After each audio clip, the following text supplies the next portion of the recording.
नमस्कार मित्रों, आप सभी का एक बार फिर से मेरे यानी अभय प्रताप सिंह की ओर से हार्दिक स्वागत एवं अभिनंदन है। बहुत दिनों से गणित विषय के बारे में आपकी मांग होने के बावजूद, मेरा मन होने के बावजूद वीडियो नहीं आ पा रहा था, लेकिन अब जबकि मैं थोड़ा सा स्वस्थ महसूस कर रहा हूँ और मेरी अभिलाषा अब मूर्त रूप लेने को है, तो मैं अब फिर से गणित विषय में एक नए चैप्टर से अपनी बात शुरू करना चाहता हूं। उम्मीद है कि अभी तक बताए गए जो भी टॉपिक्स थे आपको समझ में आए होंगे। इसी उम्मीद के साथ कि आज का भी टॉपिक आपको समझ में आएगा, आपके लिए उपयोगी होगा, मैं अपनी बात एक नए चैप्टर के साथ शुरू करता हूं, जिसके बारे में एक बार चर्चा हो चुकी है, लेकिन मैं उस चर्चा को आगे भी बढ़ाऊंगा और उस चर्चा को दोहराते हुए अपनी बात पूरी करूंगा। ठीक है ना। रेलगाड़ी एक छोटा सा चैप्टर है जिसके बारे में 3-4 जानकारियां अगर आपको हो जाएं तो आप सवालें कर सकते हैं। ठीक है, देखिएगा क्या क्या जानकारियां चाहिए। पहली जानकारी ये है, कुछ टिप्स हैं आपको इस चैप्टर को हल करने के लिए। पहला है कि अगर यदि चाल, देखते जाइएगा फिर लिखते भी जाइएगा, ठीक है ना। फिर मैं आपको सब चीज़ों का मतलब समझा दूंगा, परेशान बिल्कुल नहीं होना है। तो यदि चाल मीटर प्रति सेकंड में दी हो तो उसे किलोमीटर प्रति घंटा में बदलने के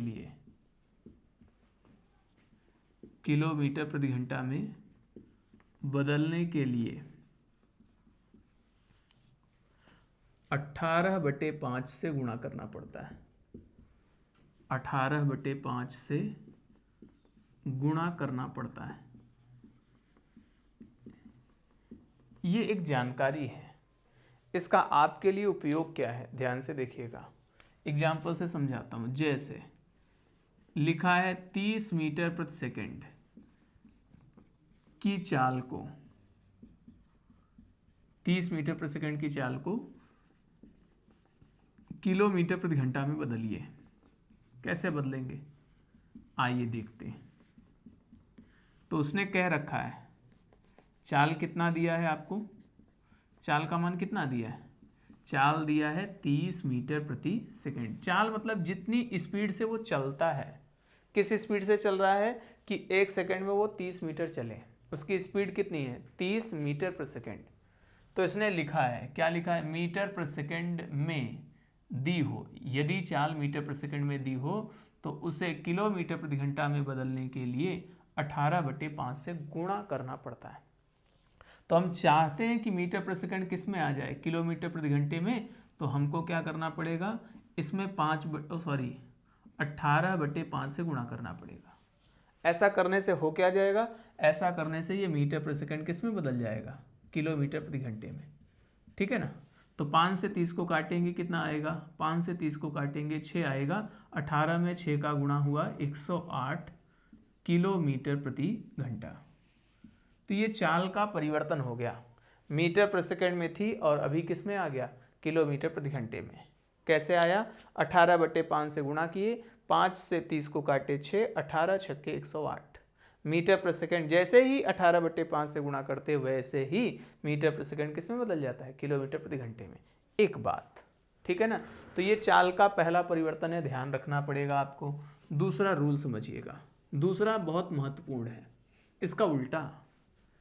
क्या उल्टा, यदि चाल इस बार मीटर प्रति सेकंड में नहीं दी है बल्कि किस में दी है, किलोमीटर प्रति घंटा में दी हो, तो उसे मीटर प्रति सेकंड में बदलने के लिए,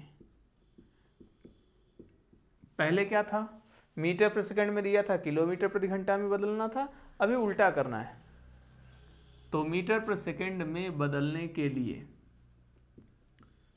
है कि नहीं, पहले मीटर प्रति सेकंड से कहाँ जाना था, किलोमीटर प्रति घंटे में, तो किससे गुणा कर रहे थे, 18/5 से। अभी उल्टा गुणा करना पड़ेगा, उल्टा आ रहे हैं, मीटर प्रति सेकंड से किलोमीटर प्रति घंटा में जा रहे थे तो 18/5।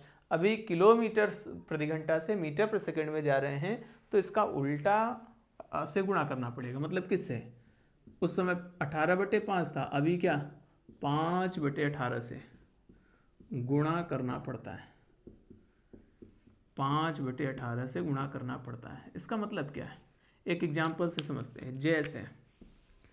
जैसे मान लीजिए 54 किलोमीटर प्रति घंटा है, 54 किलोमीटर पर आवर की चाल को मीटर प्रति सेकंड में बदलिए, ऐसा प्रश्न है ना। 54 किलोमीटर प्रति घंटा की चाल को मीटर प्रति सेकंड में बदलिए।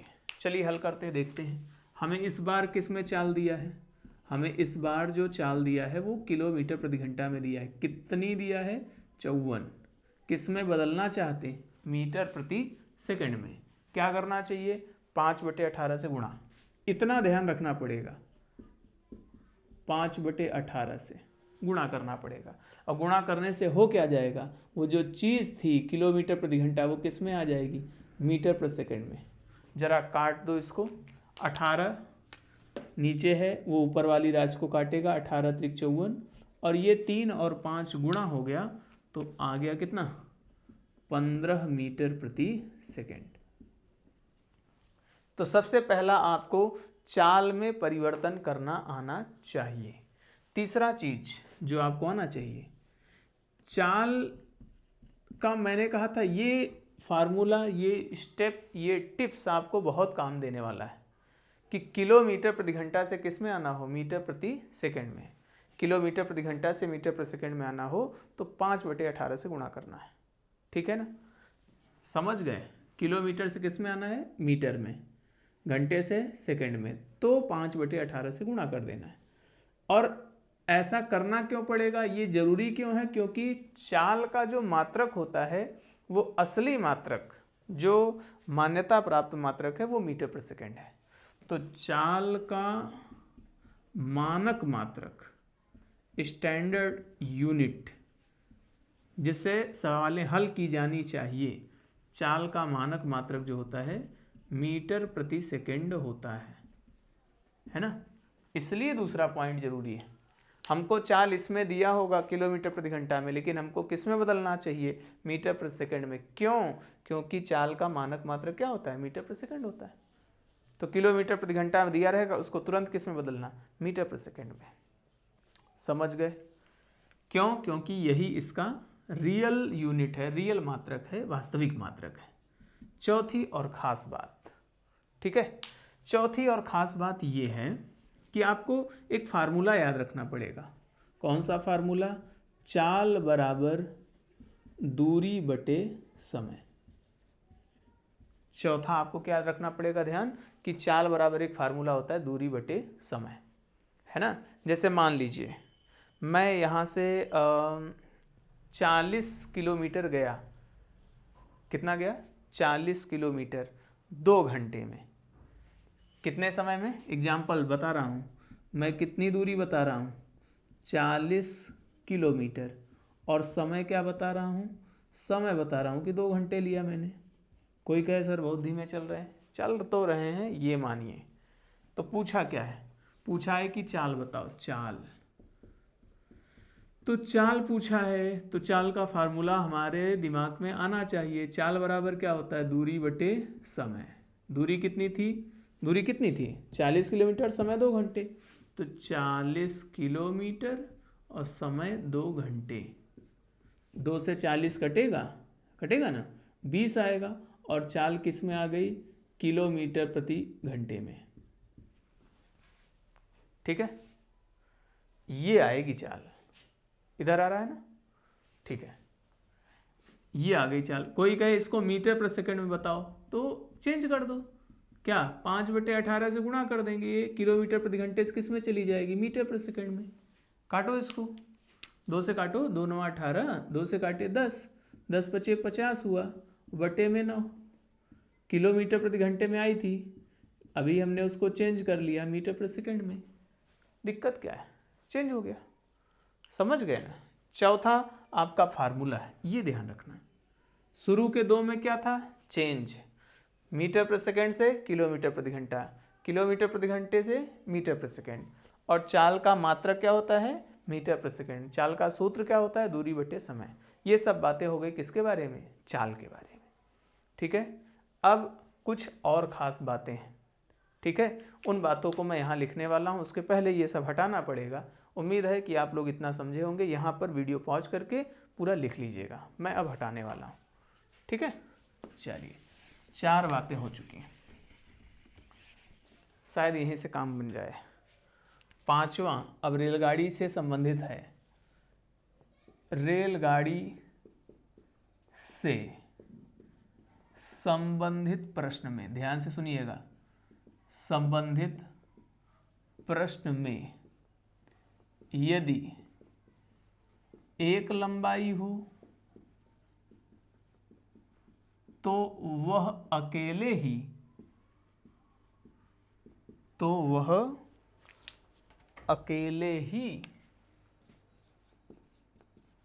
दूरी का काम करती है, दूरी का काम करती है। और यदि 2 लंबाइयां हों, 2 लंबाइयां तो उन्हें जोड़कर कुल दूरी प्राप्त कर लेना चाहिए। ठीक है, जब आएगा प्रश्न तब समझिएगा इसका मतलब। जैसे उसने कहा एक ट्रेन 100 मीटर लंबी है, केवल एक ही ट्रेन के बारे में बताया कि 100 मीटर लंबी है। ठीक है, तो जो लंबाई है वही दूरी हो गई। 2 लोगों की लंबाई दिया है, कहा एक ट्रेन है, एक दूसरी भी ट्रेन है। 2 ट्रेन है तो दोनों के पास अपनी अपनी लंबाई होगी, तो अगर 2 लंबाइयाँ हैं तो उनको जोड़ देंगे। ट्रेन हो सकता है किसी प्लेटफॉर्म पे हो, तो प्लेटफॉर्म की भी लंबाई होगी ट्रेन की, तो 2 लंबाइयाँ होंगी तो जोड़ना है। अकेले है तो वही दूरी, 2 लोग हैं तो मिलाकर दूरी। समझ गए ना, अकेले अगर लंबाई है तो वही दूरी का काम करेगी, 2 लोग होंगे तो जोड़ देंगे। एक खास और अंतिम बात, यदि 2 ट्रेनें या एक ट्रेन व एक व्यक्ति, पहली चीज एक ही दिशा में गतिमान हो, एक ही दिशा में गतिमान हूं, तो उनकी चालों का अंतर लेकर